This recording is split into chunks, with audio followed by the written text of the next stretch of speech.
Hello friends. आज percentage के part 3 में आपका स्वागत है। आज हम परसेंटेज का टॉपिक लेंगे और जिन्होंने परसेंटेज पार्ट 1 एंड पार्ट 2 को नहीं देखा है वे ज़रूर से इसे देख लें, ताकि थोड़े बहुत जो कॉन्सेप्ट हैं परसेंटेज के वो क्लियर हो जाएं। और फिर ये डायरेक्ट क्वेश्चन हो रहा है इस टॉपिक पे, और पहले हमने कॉन्सेप्ट को डिस्कस कर चुका है और इसमें कॉन्सेप्ट डिस्कस नहीं करेंगे, बट उसे इसके अंदर ही मतलब क्वेश्चन में ही उसे समझने का कोशिश करेंगे। ठीक है, तो देखते हैं। ये तो वैसे वेन डायग्राम बेस्ड क्वेश्चन है, तो देखते हैं। किसी परीक्षा में 77% उम्मीदवार अंग्रेजी में पास हुए और 34% गणित में फ़ेल हुए। यदि 13% दोनों सब्जेक्ट में फ़ेल हुए हों और 784 उम्मीदवार दोनों विषय में पास हुए हों, तो उम्मीदवारों की कुल संख्या क्या है। 77% कैंडिडेट्स इंग्लिश में पास हुए और 34% मैथ्स में फ़ेल हुए। यदि 13% बोथ सब्जेक्ट में फ़ेल हुए हों और 784 कैंडिडेट्स बोथ सब्जेक्ट में पास हुए हों, तो कैंडिडेट्स का टोटल नंबर क्या होगा। चलो देखते हैं। ये वेन डायग्राम है।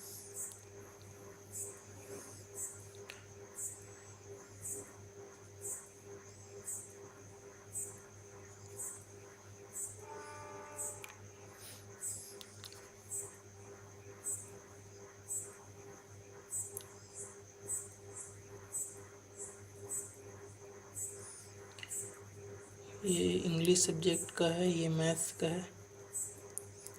ये जो बाउंड्री जो दिख रही है आपको, ये है टोटल की बाउंड्री है। और ये जो सेक्शन है इंग्लिश का है, ये सेक्शन है मैथ्स का है। और ये जो इन दोनों को छोड़ के बाकी जो स्पेस है बाउंड्री के अंदर जो है, वो आपका जो या तो अगर ये पास स्टूडेंट्स हैं तो ये फ़ेल वाले का एरिया हो जाएगा। अगर ये फ़ेल वाले का होगा ये दोनों सर्कल, तो ये जो बाउंड्री है, बाउंड्री के अंदर जो स्पेस है वो पास वाले का हो जाएगा। तो क्वेश्चन में हम कैसे भी ले सकते हैं, वो क्वेश्चन के अकॉर्डिंग पता चल जाएगा हमें। तो देखते हैं क्वेश्चन में क्या बोल रहा है। ये जो है परीक्षा में, किसी भी एग्ज़ाम में 77% कैंडिडेट्स इंग्लिश में पास हुए हैं, तो 77 पास हुए हैं और 34 मैथ्स में फ़ेल हुए हैं। तो वो सब्जेक्ट का देख लो आप, पहले क्या बोल रहा है। वो सब्जेक्ट में क्या बोल रहा है, 13% दोनों विषय में फ़ेल हुए हैं। तो फ़ेल वाले को ज़्यादा प्रेफरेंस दे रहा हूँ मैं, क्योंकि वो सब्जेक्ट में फ़ेल की बात कर दिया है, तो 13% ही दे दिए गए यहाँ पे। तो हम फ़ेल, अगर सर्कल को इस बार हम फ़ेल करके ले रहे हैं, तो ये जो सर्कल का वो सब्जेक्ट वाला है एरिया, वो हो जाएगा, कितना हो जाएगा ये 13%। और जो मैथ्स में फ़ेल कितने हैं, 13% दोनों में। अच्छा, मैथ्स में कितने, 34% मैथ्स में फ़ेल हुए हैं, तो ये हो जाएगा 34। और इंग्लिश में कितने फ़ेल हुए हैं, इंग्लिश में फ़ेल हुए तो नहीं बता रहे हैं, लेकिन पास हुए बता रहे हैं। पास कितने हुए हैं, 77%, तो 100 हम माइनस कर देंगे उसको, तो क्या हो जाएगा, ये हो जाएगा आपका 23%। तो 23% जो है इंग्लिश में फ़ेल हुए हैं। ठीक। अब देखते हैं जो दोनों सब्जेक्ट में पास हुए कितने हैं। तो ये जो बाउंड्री के अंदर जो खाली स्पेस जो है, ये स्पेस जो क्रिएट हुआ है, ये स्पेस जो है, अगर ये सर्कल अगर फेल बता रहा है तो ये पास बताएगा। तो सर्कल हम लोग का फेल बता रहा है अभी, तो ये हम लोग को पास वाले का बाउंड्री बताएगा। तो ये 784 है वो पास आउट का ही बता रहा है, तो अभी जो है 784 कैंडिडेट से पास आउट का ही है। अब देखो, ये सब परसेंटेज में है, परसेंटेज लिख सकते हैं आप ऐसे।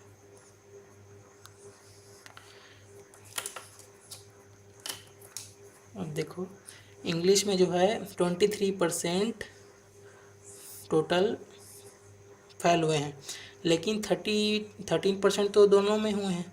तो आप इस 13 को माइनस कर देंगे तो जो इस ये वाला पार्ट आ जाएगा आपका, जो ओनली इंग्लिश में फेल हुए हैं, ओनली इंग्लिश में। तो 23 में आप 13 को माइनस कर दीजिए तो आपका क्या हो जाएगा, 10% आ जाएगा। ये आ गया आपका 10%, ये ओनली इंग्लिश में जो फेल हुए हैं। अब वैसे ही मैथ्स में जो ओनली मैथ्स में फेल हुए हैं वो जो ये इस एरिया में आ जाएगा, ये आपको माइनस करना पड़ेगा जो वो सब्जेक्ट वाला है। 34 में आप माइनस कर दीजिए इसको 13 को, तो कितना हो जाएगा, ये हो जाएगा आपका 21%। अब देखो क्वेश्चन बनने वाला ही है। अब हमको निकालना है, अब देखो टोटल जो अपने आप में क्या होता है, 100% होता है। अब इस 100 में अगर हम इन तीनों को घटा दें, इन तीनों को माइनस कर दें हम, ये ओनली वाले को, दोनों ओनली वाले को और दोनों बोथ वाले को, अगर ये तीनों को माइनस कर देंगे हम लोग, इस स्पेस का जो स्पेस का वैल्यू है वो हमको पता चल जाएगा। तो ये क्या है, पास वाला स्पेस है। तो पास्ट जो है उसका परसेंटेज जो है कैसे निकालेंगे, ये 10 + 13 + 21 को हमें माइनस करना है, 100 माइनस करना है इसे। अच्छा एक सेकेंड,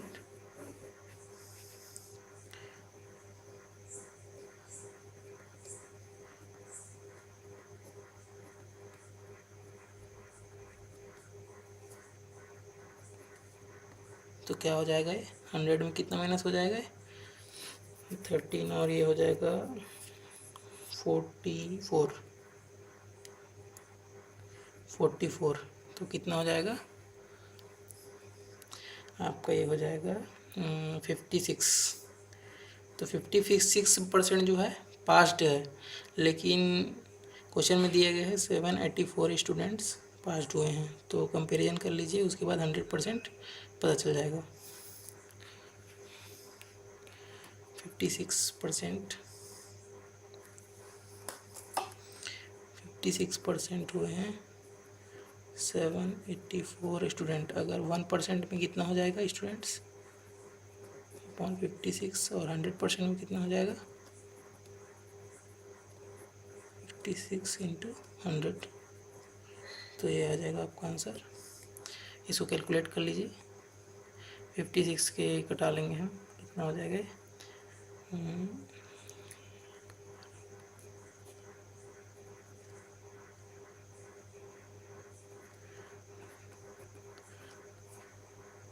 तो आ गया है आंसर 1400 आंसर आ जाएगा, जो कि हमारा ऑप्शन डी है। तो इस प्रकार से आप वेन डायग्राम के क्वेश्चन बना सकते हैं।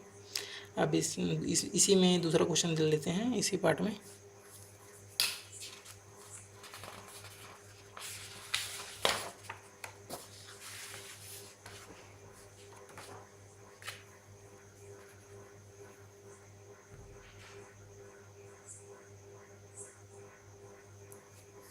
देखो ये क्वेश्चन क्या बोलता है, किसी परीक्षा में पास होने के लिए अधिकतम अंकों के 36% अंक लाना अनिवार्य है। एक विद्यार्थी ने 113 अंक प्राप्त किए तथा वह 85 अंकों से फेल हो गया, तो परीक्षा के अधिकतम अंक क्या हैं। In any exam maximum number, in any exam आपको 36% जो मार्क्स हैं आपको लाना कंपलसरी है। और एक स्टूडेंट ने 113 मार्क्स लाए और वह 85 नंबर से फेल हो गया। तो जो एग्ज़ाम के मैक्सिमम मार्क्स क्या हैं, मतलब कहने का मतलब ये बोल रहा है कि एग्ज़ाम कितने नंबर का हुआ था, ये पूछना चाह रहा है। तो देखते हैं 36% एक रेंज है, ये पास होने का रेंज है ये, ठीक है। इसमें इस रेंज में आप आएंगे तो आप पास हो जाएंगे, मतलब ये बाउंड्री लाइन है। और एक स्टूडेंट में कितना नंबर पाया है, 113, ठीक है। 113 नंबर उसने एक लेवल तक अचीव किया है, फिर भी वह फेल हो गया कितने नंबर से, 85 नंबर से। 85 नंबर से वो फेल हो गया है। तो इन दोनों के बीच का डिस्टेंस देखिए 85। अगर 85 नंबर इस इतने में पा जाता तो इन दोनों को प्लस होके वह इस लेवल तक अचीव कर लेता और 36% उसका मार्क्स आ जाता। तो 36% तो आपको पूछा गया है इस परीक्षा में, जो 100% है वो कितने नंबर का है। जो यहाँ पे 100% है जो कि मैक्सिमम मार्क्स है, वो कितने नंबर का है। तो हम देखो 113 प्लस जो 85 इक्वल टू 36%।